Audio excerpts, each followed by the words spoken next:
ഇന്ന് 250 വിദ്യാർത്ഥികൾക്കായി 9,95,000 രൂപ ഇവിടെ വിതരണം ചെയ്യുകയാണ്. വിദ്യാഭ്യാസ ധനസഹായം അല്ലെങ്കിൽ ഒരു സ്കോളർഷിപ്പാണ്. ആറ്റുകാൽ ഭഗവതി ക്ഷേത്രം എന്ന് പറയുന്നത് ഏതൊരു മലയാളിയുടെയും, പ്രത്യേകിച്ച് തിരുവനന്തപുരത്ത് താമസിക്കുന്ന ഏതൊരാളുടെയും ഒരു സ്വകാര്യ അഹങ്കാരമാണ്. ഞാൻ പലപ്പോഴും മറ്റ് പ്രദേശങ്ങളിൽ പോകുമ്പോഴൊക്കെ പറയാറുണ്ട്, തിരുവനന്തപുരം എന്ന് പറയുന്നത് അങ്ങേയറ്റത്തെ ജനങ്ങളെ ഇങ്ങോട്ട് സ്വീകരിക്കുന്ന ഒരു വലിയ നാടാണ്. ഞാൻ ജനിച്ചു വളർന്നത് തൃശ്ശൂരാണ്. പക്ഷേ 45 വർഷത്തിലധികമായി താമസിക്കുന്നത് തിരുവനന്തപുരത്താണ്. കേരളത്തിൻ്റെ പല ഭാഗത്തും ഒരുപാട് ഉത്സവങ്ങൾ ഒരുപാട് മഹാക്ഷേത്രങ്ങളിലും പള്ളികളിലുമായി നടക്കുന്നുണ്ട്. ഇപ്പോൾ തൃശ്ശൂർ പൂരം എന്ന് കേൾക്കാത്ത ആളുകൾ വളരെ കുറവായിരിക്കും. എല്ലാ വർഷവും ഏതാണ്ട് 55 വർഷത്തിലധികം മേളം കേട്ട ഒരാളാണ് ഞാനെന്നുള്ള കാര്യം ഒരുപക്ഷെ രാജീവ് ചന്ദ്രശേഖർ കേട്ട അത്ഭുതപ്പെടുകയായിരുന്നു. 55 വർഷം മേളം കേട്ട ഒരാളാണ്. പക്ഷേ തിരുവനന്തപുരത്തിൻ്റെ മഹത്വം എന്താണ്?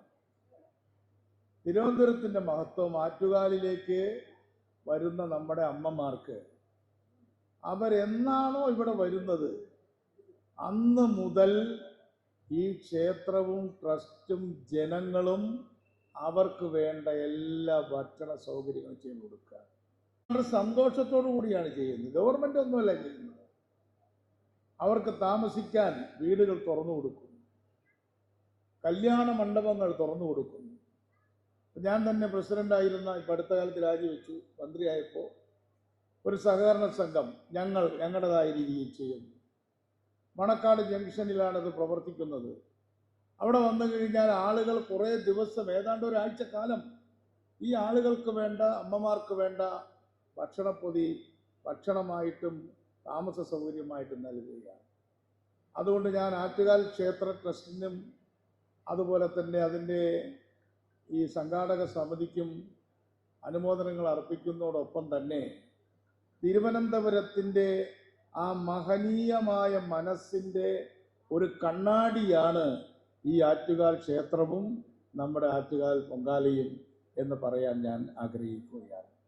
ഇനിയും അത് ലോകത്തിൻ്റെ ഏറ്റവും വലിയ ഒരു ജനകീയമായ പൊങ്കാലയായി മാറും എന്ന കാര്യത്തിലും ഒരു സംശയമില്ല. അത് വേൾഡ് ബുക്ക് ഓഫ് റെക്കോർഡ്സിലോ അല്ലെങ്കിൽ ഗിന്നസ് ബുക്കിലോ ഇതിൻ്റെ പേര് വരുമോ എന്നുള്ള കാര്യം എന്നെക്കാളും അറിയുന്നത് നിങ്ങളുടെ MLA ആയിട്ടുള്ള രാജീവ് ചന്ദ്രശേഖർ ആയിരിക്കും.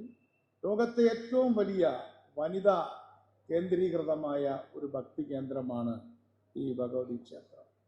സ്ത്രീകളോടുള്ള കാര്യത്തിൽ ഈ ഗവൺമെൻറ്റും ഞങ്ങളും ഞങ്ങളാലാവുന്ന തരത്തിൽ ചെയ്തുകൊണ്ടിരിക്കുകയാണ്.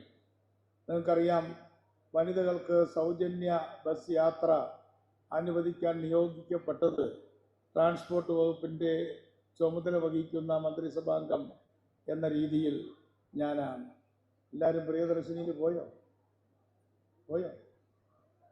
പ്രിയദർശിനി പോയോ?